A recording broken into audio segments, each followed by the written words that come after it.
Quero convidá-lo a abrir a palavra de Deus na primeira carta de Paulo aos Coríntios, no capítulo de número 15.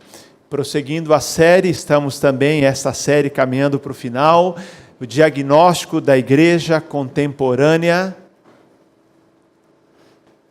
reconhecendo e confrontando problemas da igreja no século 21. É a mensagem de 1 aos Coríntios. Hoje nós vamos ler o capítulo 15, eu queria convidar você a abrir a palavra de Deus, e eu quero falar sobre a esperança da ressurreição. Daqui a pouco mais de 15 dias, nós teremos aí o chamado Dia de Finados, em que as pessoas lembram a morte das pessoas queridas. E nesse tempo, lendo a carta de Paulo aos Coríntios, no capítulo 15, nós nos deparamos com a verdade, com a base bíblica, a base teológica da ressurreição de Cristo e, por consequência, da nossa.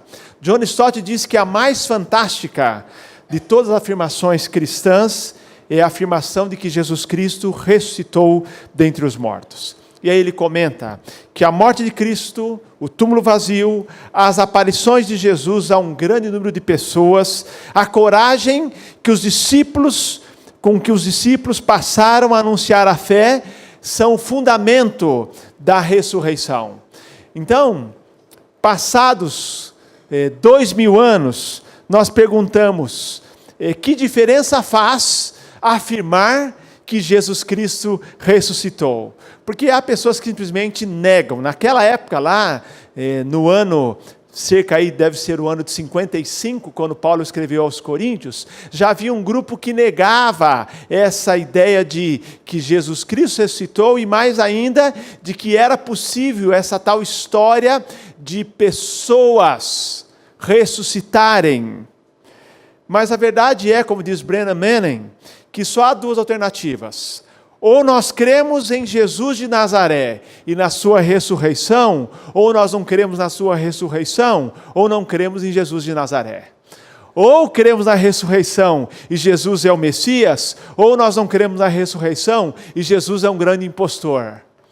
As pessoas, muitas vezes, queridos, não analisam as implicações das suas descrenças, ou do que elas afirmam. Não dá para dizer assim, eu creio em Jesus de Nazaré, mas não creio em milagre, não creio na ressurreição. Então Jesus é um vendedor de ilusões, porque foi ele quem prometeu que ele ressuscitaria, que nós ressuscitaríamos. Então, existem implicações. Toda a vida, morte, ressurreição e ensino de Jesus estão juntos, unidos, cimentados. E nós queremos então, na ressurreição, como parte dessa mensagem apostólica. E é exatamente que Paulo, no capítulo 15 da primeira carta, fala dessa tríade da morte de Jesus, do seu nascimento, da sua morte e da sua ressurreição. E faz toda a diferença. E eu queria então olhar para 1 Coríntios 15 hoje como o texto clássico da ressurreição de Jesus. Aliás, na Bíblia nós temos textos clássicos. Nós temos o Salmo 23, que é um texto clássico. Nós temos Hebreus capítulo 11, que é o texto clássico da galeria dos heróis da fé. Nós temos na carta de Paulo aos Coríntios alguns textos clássicos. Capítulo 12 é o capítulo que fala dos dons espirituais. O capítulo 13 é o capítulo que fala do amor. E o capítulo 15 é o capítulo que fala da ressurreição de Jesus. E ninguém falou mais desse assunto do que o apóstolo Paulo. O apóstolo Paulo, não só em Coríntios ele usa 58 versículos para falar desse tema. Mas ele volta a falar na sua primeira carta aos Tessalonicenses, capítulo 4 e capítulo 5, e em outros textos também. Romanos ele fala disso, mas Paulo, ele começa a falar desse assunto e ele quase perde o fôlego. Ele começa a pensar nos detalhes da ressurreição de Jesus e, por consequência também, da nossa ressurreição. E ele fala então das implicações. O que é uma implicação? Implicação é aquela relação entre uma verdade e uma outra verdade. quando uma verdade depende de uma outra verdade. Então, quando eu digo assim, as implicações da ressurreição de Jesus, eu estou dizendo o seguinte, que se Jesus Cristo ressuscitou, por implicação, nós podemos crer também que um dia iremos ressuscitar. Mas se Cristo não ressuscitou, tire o cavalinho da chuva. Você também não vai ressuscitar. Ele está dizendo que há implicações. Não dá para negar a ressurreição de Jesus e dizer que um dia você vai ressuscitar. Não reencarnar. Tá? Não é reencarnação, é ressurreição. Então, não dá. Agora, se você afirma Cristo ressuscitou, como nós cremos, você tem a plena garantia de que um dia você também vai ressuscitar. Essa é a implicação, a relação entre essas duas verdades. E eu quero então hoje pensar nas implicações da afirmação que Jesus Cristo ressuscitou. E eu quero convidar você então agora. Nós vamos ler o texto, 1 Coríntios capítulo 15. Eu vou ler apenas parte desse texto. Você vai poder acompanhar aqui os primeiros versos. Quero ler metade do texto e você acompanha agora. O apóstolo Paulo diz: irmãos, venho lembrar-lhes o evangelho que anunciei a vocês, o qual vocês receberam e no qual continuam firmes. Por meio deles vocês também são salvos, se retiverem a palavra assim tal como a preguei, a menos que tenham crido em vão. E aqui ele fala da mensagem apostólica. Antes de tudo, entreguei a vocês o que também recebi, que Cristo morreu pelos nossos pecados, segundo as Escrituras, e que foi sepultado e ressuscitou ao terceiro dia, segundo as Escrituras, e apareceu a Cefas e depois aos 12. Depois foi visto por mais de 500 irmãos de uma só vez, do qual a maioria ainda vive, porém alguns já dormem. Depois foi visto por Tiago, e mais tarde por todos os apóstolos. E por último, depois de todos, foi visto também por mim, como por um nascido fora de tempo, porque eu sou o menor dos apóstolos, e nem mesmo sou digno de ser chamado apóstolo, pois persegui a igreja de Deus. Mas pela graça de Deus sou o que sou, e a sua graça que me foi concedida não se tornou vã. Pelo contrário, trabalhei muito mais do que todos eles. Todavia não eu, mas a graça de Deus comigo. Portanto, seja eu ou sejam eles, assim pregamos e assim vocês creem. Essa é a introdução. O versículo principal aqui é o verso 3 e o verso 4, que diz que Jesus Cristo morreu pelos nossos pecados, foi sepultado, ressuscitou ao terceiro dia, e depois apareceu a Cefas, aos 12 e assim por diante. A partir do verso 12 ele diz: ora, se o que se prega é que Cristo ressuscitou dentre os mortos, como alguns de vocês afirmam que não há ressurreição de mortos? Se vocês creem que Cristo ressuscitou, por que vocês não creem que vão ressuscitar? E se não há ressurreição de mortos, então Cristo não ressuscitou. E se Cristo não ressuscitou, é vã a nossa pregação e é vã a fé que vocês têm. Além disso, somos tidos por falsas testemunhas de Deus, porque temos testemunhado contra Deus que Ele ressuscitou a Cristo, ao qual Ele não ressuscitou. Se é certo que os mortos não ressuscitam, porque se os mortos não ressuscitam, também Cristo não ressuscitou, e se Cristo não ressuscitou, é vã a fé que vocês têm, e vocês ainda permanecem nos seus pecados. E ainda mais, os que adormeceram, os que morreram em Cristo, estão perdidos. Se a nossa esperança em Cristo se limita apenas a essa vida, somos as pessoas mais infelizes desse mundo. Outra tradução diz: somos os mais miseráveis de todos os homens. Mas, de fato, Cristo ressuscitou dentre os mortos, sendo Ele as primícias dos que dormem.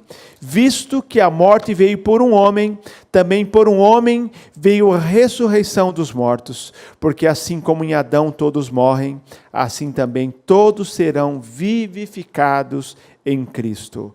Cada um, porém, na sua ordem.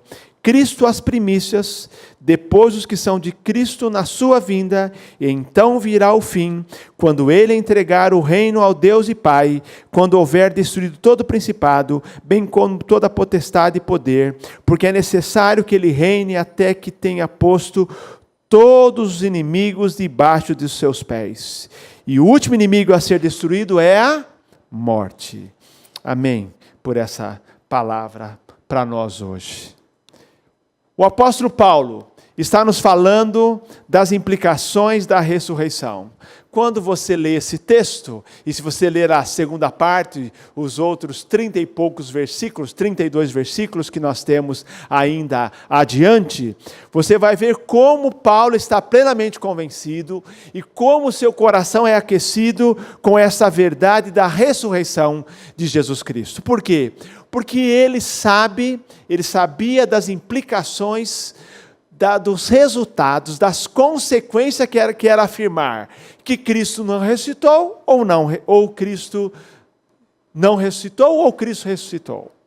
Ele dizia, se Cristo ressuscitou, nós temos implicações maravilhosas, mas se Cristo não ressuscitou, nós somos infelizes e estamos perdidos. E ele faz aqui a abordagem de maneira negativa, dizendo, vamos pensar por um minuto que Cristo não tenha ressuscitado. Quais são as implicações? Eu quero colocar de forma positiva, fazendo a afirmação, Cristo ressuscitou. Primeira verdade, Cristo ressuscitou. Os nossos pecados foram perdoados. O apóstolo Paulo, no versículo 3, diz que Cristo morreu pelos nossos pecados. Jesus estabeleceu uma relação muito clara entre a sua morte e o perdão dos nossos pecados. A morte de Jesus foi a morte que nós chamamos expiatória, morte vicária, morte em nosso lugar. Cristo não morreu, dizendo assim, morreu para ser um herói. Cristo morreu para ser o nosso Redentor. A morte de Jesus era o preço exigido para satisfazer a justiça de Deus. Quando Jesus morreu, vimos isso dias atrás na ceia do Senhor, pensando nessa verdade, que Cristo morreu e o derramamento do seu sangue foi para pagar pelos nossos pecados. Paulo diz então, Cristo morreu pelos nossos pecados. Mas agora ele diz também que não apenas Cristo morreu pelos nossos pecados, mas ele ressuscitou pelos nossos pecados. O verso 17, o texto nos diz aqui que, na verdade, ele ressuscitou, e aí, ao ressuscitar, por que ele ressuscitou? Para que os nossos pecados fossem perdoados, porque se Cristo não ressuscitou, diz o verso 17, é vã a vossa fé e vocês ainda permanecem em seus pecados. Morte e ressurreição são cara e coroa da mesma moeda. Jesus Cristo disse assim, eu vim morrer e pagar pelos vossos pecados. Mas se ele tivesse morrido e ficado no túmulo, ele não teria conseguido cumprir a sua missão. Mas como ele morreu, foi sepultado e ressuscitou, é esse poder que o ressuscitou, que é o mesmo poder que perdoa os nossos pecados. Se ele estivesse no túmulo, talvez tenha sido um daqueles heróis que levantaram uma grande causa, mas que não teve jeito. No segundo turno ele perdeu. Não teve jeito.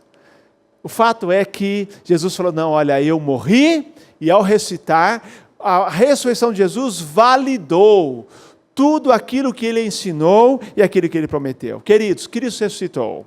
Os nossos pecados estão todos perdoados. Ele morreu pelos nossos pecados, mas ele também, ao ressuscitar, diz assim, eu garanto que você vai ser perdoado. O apóstolo Pedro, na primeira carta, capítulo 1, verso 3, diz o seguinte, segundo a sua grande misericórdia, falando da misericórdia de Deus, segundo a sua grande misericórdia, nos regenerou para uma viva esperança, mediante a ressurreição de Jesus Cristo dentre os mortos. Ele não fala que ele nos deu uma nova vida, uma esperança por meio da morte, mas por meio da ressurreição de Jesus dentre os mortos. A nossa salvação estaria incompleta, a nossa salvação não seria realizada, a dívida não seria paga se Jesus Cristo não tivesse ressuscitado. Portanto, queridos, estamos afirmando, Cristo ressuscitou.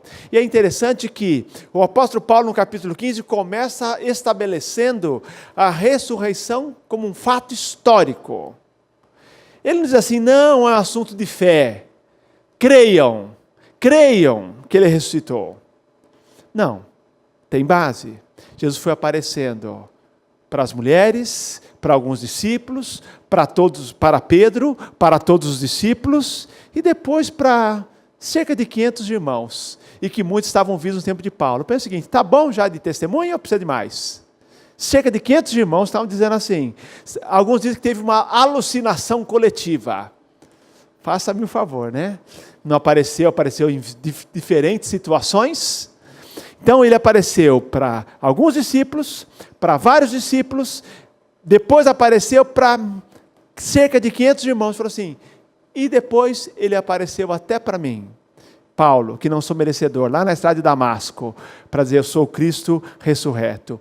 Cristo ressuscitou, é um fato histórico, e é um fato com implicações espirituais. Cristo ressuscitou, e nós estamos perdoados. Segundo lugar, Cristo ressuscitou, nossa fé e pregação fazem sentido. Capítulo 15, verso 14, o apóstolo Paulo fala o seguinte, ele disse que se Cristo não ressuscitou, é vã a nossa pregação e é vã a fé que vocês têm.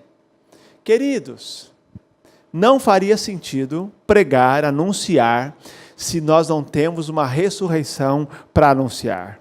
Ele está dizendo que é vã a nossa pregação, é sem sentido. Se Cristo não ressuscitou, nós estamos pregando, ele está dizendo aqui, uma ilusão. Mas ele fala, não, Cristo ressuscitou. Porque Cristo ressuscitou, pregar o evangelho não é perca de tempo. Crer no Senhor Jesus não é uma ilusão, mas uma fé bem estabelecida. Ele diz, olha, se você não crê na ressurreição de Cristo, não, nós apóstolos estamos perdendo o nosso tempo pregando, somos semeadores de ilusão. E mais ainda, se Cristo não ressuscitou, vocês estão crendo em algo que não aconteceu, mas está dizendo, Cristo ressuscitou, a minha fé, a sua fé faz sentido, a pregação faz sentido, por isso, passados 2000 anos, continuamos pregando o Evangelho, e essa é a mensagem não vazia, mas é uma mensagem cheia de conteúdo, e uma mensagem transformadora. Na verdade, queridos, nós não deveríamos nunca viver acuados pelo fato de sermos cristãos, porque nós estamos pregando a verdadeira mensagem. Pensando em época de eleição, a gente vai lendo os programas, as promessas, faz um exercício, qualquer jornal tem citado isso aí, promessas que os candidatos fazem e depois o que eles cumprem. Nós sabemos que, via de regra, os candidatos são, em grande parte, vendedores de ilusões, como diz o cabo Daciolo, tudo isso aqui é um teatro, tem que ter marketing, mas eles estão prometendo aquilo que não podem cumprir. Não podem cumprir.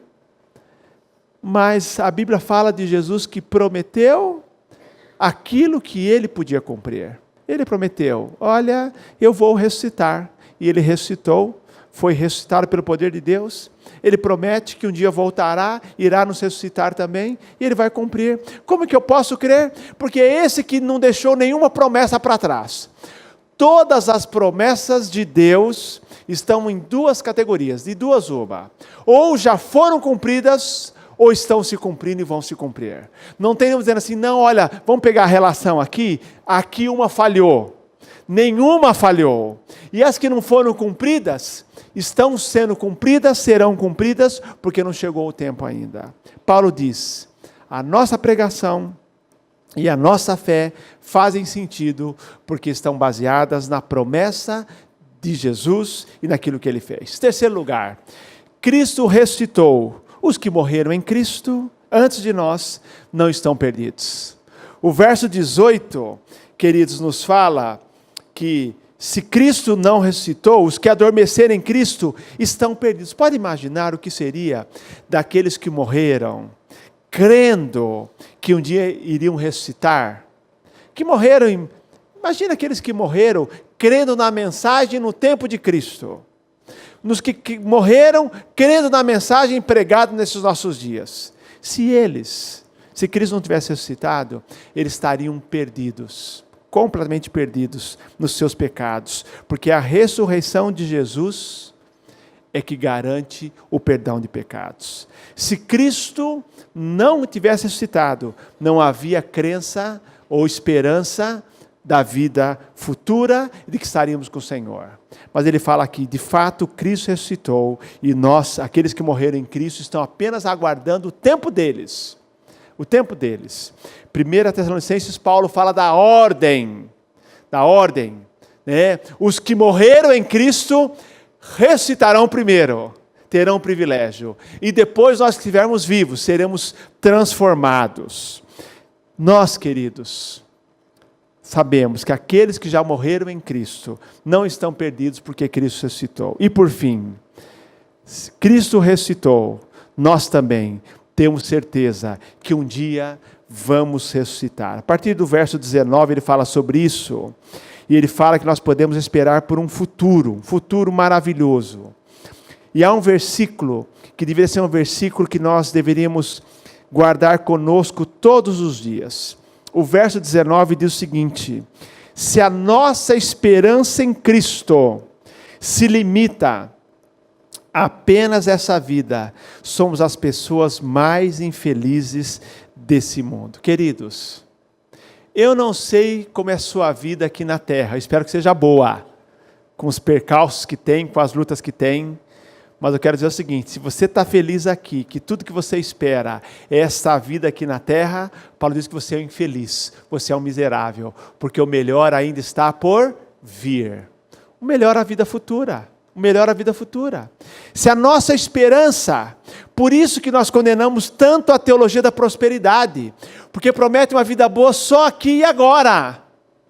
Aqui e agora é apenas um vislumbre, muito pouco, do que será a vida futura. Nós não esperamos em Cristo só nessa vida, é a vida futura, é a expectativa futura. E eu digo o seguinte: aquela esperança, queridos, que a igreja tem perdido, que nós precisamos resgatar. Eu creio que você que é tem um pouco mais de tempo na igreja, vamos falar mais velho na igreja não, um pouco mais tempo de igreja, você se lembra que se falava muito da volta de Cristo, se falava muito da vida futura, se falava muito da alegria na vida no céu, mas hoje se fala muito da vida aqui na terra. Lute para ter uma vida boa aqui na terra, mas sabendo que é apenas um pouquinho, porque a vida verdadeira é após a morte. E ele fala: se você segue a Jesus só pelos benefícios que ele te dá aqui na terra, você é infeliz, porque o melhor ainda está por vir. É a vida futura. E nós temos então, Cristo ressuscitou, certeza, expectativa, esperança desta redenção cósmica, na qual nós estamos envolvidos também. E a ressurreição de Cristo nos livra do medo da morte. Aliás, o apóstolo Paulo ali aqui fala que o último inimigo a ser derrotado será a morte. A morte já foi dominada, mas a Bíblia diz que ele um dia vai derrubar toda a potestade, todo o poder, e vai dar a palavra final para a morte. A Bíblia nos diz que a ressurreição de Jesus é a garantia que nós também um dia vamos ressuscitar e estaremos com o Senhor. A partir do verso de número 35, Paulo dá detalhes aqui desta mudança. E aí tem inúmeras perguntas em aberto. Como será o nosso corpo? Como será o nosso corpo? Seremos mais bonitos, gente, fica tranquilo. Entendeu? Mais bonitos. Vamos conhecer alguém que já morreu? Vamos ter memórias? Não vamos ter memórias? Não sei. Eu só sei que será algo maravilhoso, uma uma completa mudança. Os autores dizem que haverá uma certa continuidade, mas uma descontinuidade quando o assunto é esta mudança, porque seremos ressuscitados, seremos transformados, mas o fato é que nós teremos a alegria de estarmos para sempre com o Senhor. Cristo ressuscitou, é a garantia da nossa ressurreição. Paulo sonhava, clamava por isso, ele disse assim, eu oro, eu quero conhecer a Cristo e quero conhecer o poder da sua ressurreição. Por isso que ele diz assim, para mim o viver é Cristo, morrer é ganho. Eu estou dividido entre estar com o Senhor e ficar aqui um pouco mais para o vosso benefício. Porque o que o Paulo mais desejava é conhecer essa mudança cósmica garantida pela ressurreição de Jesus. Esta semana, muitos de vocês ficaram sabendo de um acidente em Araguari, quando morreu uma família aqui de Campinas. Quem assistiu, todo mundo assistiu, a maioria está a par, alguns nem sabem dos detalhes. Uma família aqui de Campinas voltava de Rio Quente, em Goiás, e passando pelo Triângulo Mineiro, voltava para Campinas, ali em Araguari, sofreram um acidente, e ali faleceu o pastor Alessandro Monari, de 37 anos, pastor aqui de uma igreja em Campinas, da Igreja Batista Vista Alegre. Morreu também a sua esposa Abelques e morreu o filhinho Samuel, de 8 anos. Só sobreviveu o Benjamin. O acidente foi no domingo. Agora as informações que eu tenho é que foi um outro carro que bateu, eles caíram ali numa vala, num precipício, morreu a família. O menino, o pequeno, o caçulo Benjamin, conseguiu subir até a estrada e foi encontrado 2 dias depois, na terça-feira. Mas ele está bem, já está em Campinas. Essa é a cena aí do carro. O fato foi que essa família querida, conhecida por muitos, o Alessandro, a Belkis, ela é filha de um índio terena, pastor João Carlos, que já é a 2ª geração de cristãos. Muitos irmãos da igreja foram ao culto na terça-feira à noite. Eu estive no velório ali na quarta, com vários outros irmãos, no cemitério Parque das Flores, na região do Satélite Íris. Mas o fato é que conversava com o pastor João Carlos essa semana, esse irmão que perdeu a filha, perdeu o genro, perdeu um neto, e foi amplamente divulgado nos jornais, o Correio aqui Popular de Campinas, EPTV e outros canais, falando de como que um cristão lida com a morte. Como que um cristão? E muitos ouviram testemunhos maravilhosos. E eu falei para o pastor João que eu tomaria a liberdade de apresentar um testemunho aqui para a igreja dessa família. O pai da Belks e também sogro, avô, ele aí é uma cena lá do cemitério, enterro do pastor, e o pastor João Carlos fala da sua experiência. Mas o Correio trouxe a seguinte manchete na quinta-feira de manhã: tragédia na BR-050, resignação marca enterro de família. Eles fizeram uma excelente reportagem, mas eles tiveram que buscar uma palavra para explicar o que estava acontecendo. Eles usaram uma palavra: resignação. Eu quero dizer a você, como cristão, que palavra você usaria em lugar de resignação? Qual é a palavra? Usar a palavra certa? Não. Esperança marca enterro de família. Resignação é aceitar aquilo que você não pode mudar e não tem jeito, o pior aconteceu. E eles, jornalisticamente, fizeram o melhor. Mas a verdade é que a palavra que tem que ser colocada ali é a palavra esperança. Esperança marca enterro de família. Nós ouvimos o pastor João falar lá no enterro, ouvimos o vice-presidente falar, o pastor Alexandre Pessoa pregou ali também. E a palavra, o tom foi ali de esperança. E quero dizer a você que nas Escrituras Sagradas, no Novo Testamento, a palavra esperança significa certeza. Nunca a palavra esperança é usada na Bíblia, no Novo Testamento particularmente, no sentido de que é algo que eu espero que pode ou não acontecer. Esperança na Bíblia é certeza. Então, esperança na Bíblia é certeza. Esperança cristã é certeza. Esta, assim deve ser traduzida teologicamente. E aí o pastor João nos conta um testemunho. Eu queria compartilhar com você aqui o testemunho da esperança de alguém que sabe que a ressurreição dos mortos é o último passo na história. Nós temos a salvação, nós temos a santificação, mas nós temos a glorificação. E ele fala desse dia, dessa esperança. Vamos assistir esse testemunho. Chegamos ontem às 18 horas aqui em Araguari e nós recorremos a alguns lugares onde os bombeiros já estavam fazendo as buscas, né? Mas não havendo nenhum resultado, por ser também já quase anoitecer, aí achamos por bem para deixar para hoje, né? Que hoje aconteceu, infelizmente, mas como cristão eu quero dar uma palavra, se é possível, como cristão, crente em Cristo Jesus, que a palavra de Deus diz: em tudo dai graças. É um momento difícil, de dor, sentimento, mas o que Jesus fez por nós na cruz, ela é insuperável. É só Ele que pode nos consolar através do Espírito Santo.